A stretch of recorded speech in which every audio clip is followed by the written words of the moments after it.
My name is Rahila Ramzan and I am presenting high functioning autism. High functioning autism is an informal, non-medical term or diagnosis. The children are quite normal, but they do have difficulties in communication and socialization. They can read, speak, write in a normal way. Children with HFA have average or above IQ levels.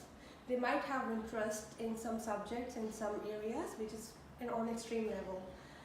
1 in 68 children have signs of autism in Australia, and it's growing more and more by the time.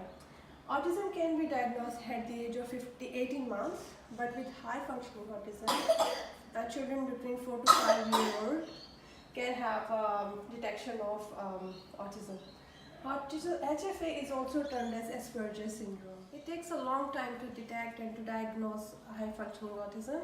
Doctors and psychologists usually observe the behaviors, social and emotional capabilities, non-verbal communication, social relationship buildings. For the children, for about, it takes more than a month or two. They observe the frequency of things happening to their life.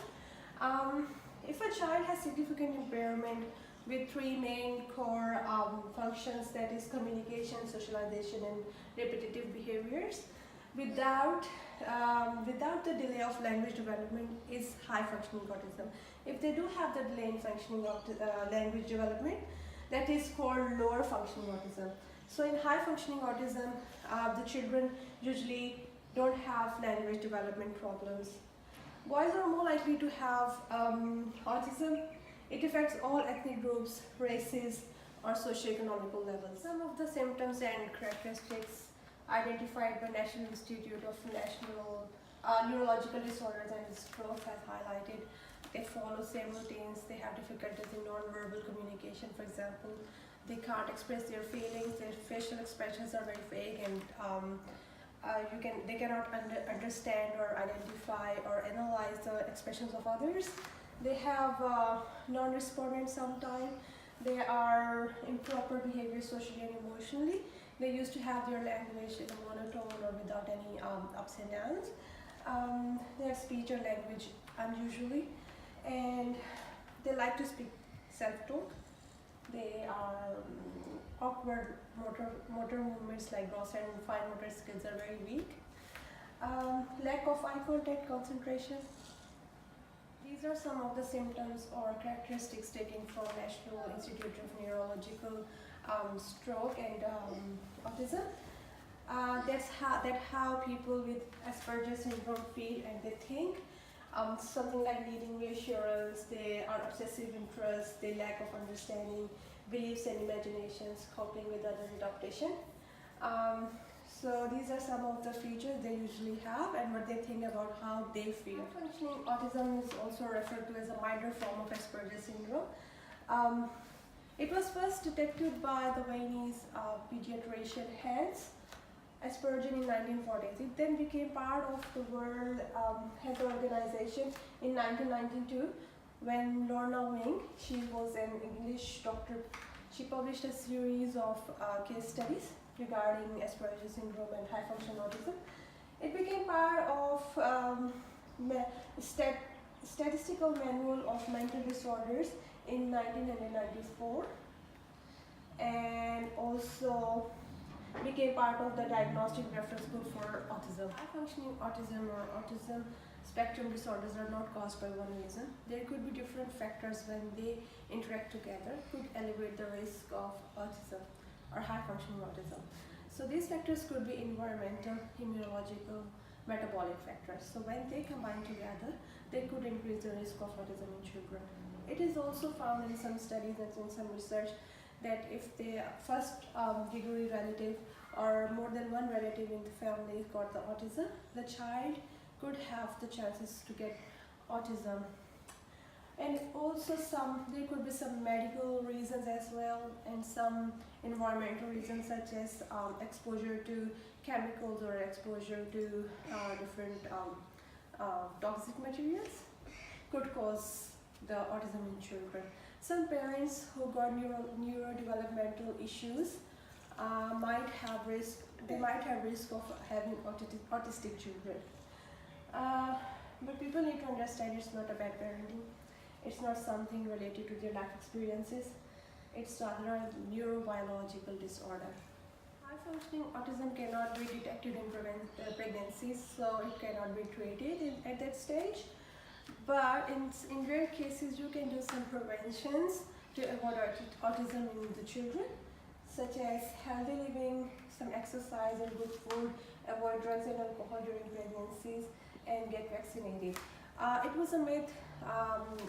It was the myth long time ago that vaccinations could cause autism in children, but it was all neglected by the recent researchers and studies. So that's why doctors always recommend the pregnant ladies to avoid drugs and alcohol during pregnancy. This is one of the reasons. So some of the intellectual, physical, social and emotional implications we are going to discuss now for the autistic children. So their intellectual implications could be they are very used to routines. They like to read the same story. They like to sing the same song. They like to sit on the same spot every day in the class, or they want to use the same stuff every day. That could cause problems in their peer interaction with others, because not everyone is used to that routines, that songs. People get irritated very easily with that, which we will discuss how to prevent and what strategies we can use. So with emotional, their day-to-day life is very normal. They can read, write, they can perform their everyday routine duties like normal people, but the only thing is they can't control their emotions. A child in our class had autism, and if he couldn't find his blanket on time, on place, he just get upset. So that's how they can't control the emotions. They have to, they want everything on time, on the right place where they put it, and every day. This is something related to the routine as well. And yeah, they have the problem of emotions. High functioning autistic children have mainly problems with communication and social interactions. They are not very socially active. They feel shy, awkward. They don't like group activities. They don't want to share their toys and their stuff. So this is something noticeable by the parents and teachers in early years of their school. If they are unable to share their stuff and they feel quirky or cranky when their toys are taken by someone else. Physically, they don't have much problems usually. Sometimes it's noticed that they have fine or gross motor skills, which are not very highlighted in that stage, but it can be improved if they have that type of symptoms. So they don't like vibrant clothing. They don't like unwanted touches. So this is something they could show physically. In regards to research, medical and scientific information taken from some authentic resources, it is not a one-day process to diagnose autism, and it is not a one-day treatment for the autistic children. So it takes a long time for scientists and researchers to diagnose autistic children, signs of autism in a child, because it's more or less like a normal people. So some of the scientists have done the measurement of brain and in regards to research, medical and scientific information, the scientists have done a lot of research. It's not a one-day process. They also found out that treatment for one person is different for the other, and it depends on child-to-child behavior. Some scientists have also done brain hemodynamic activities, and they have research on neural mechanisms, and mostly they found out that it's difficulties in socializing, and also some interactions, communications, and they also have some repetitive behaviors which they have noticed. So they do have IQ level of 80 or above. They do have intelligence level higher than the normal people, and they are not cognitively challenged as per the researchers. So they have done a large number of language and emotional and behavior attitudes towards the children, and after that they found out all these findings like IQ level and their cognitive behaviors.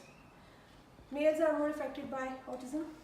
Some of the schooling difficulties are mentioned in this table, such as fitting socially is noticed to be 63% hard for autistic children in a school.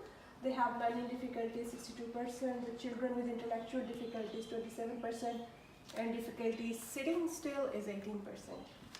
According to some research, families with more than one child with autism, their specific genetic variations could be passed, so that it is inheritable in some extent. And some individuals with autistic traits such as obsessive behaviors and communication problems could also be inherited to the next generation. A study also declared that parents with neurodevelopmental disorders could pass their autism influence to their children as well.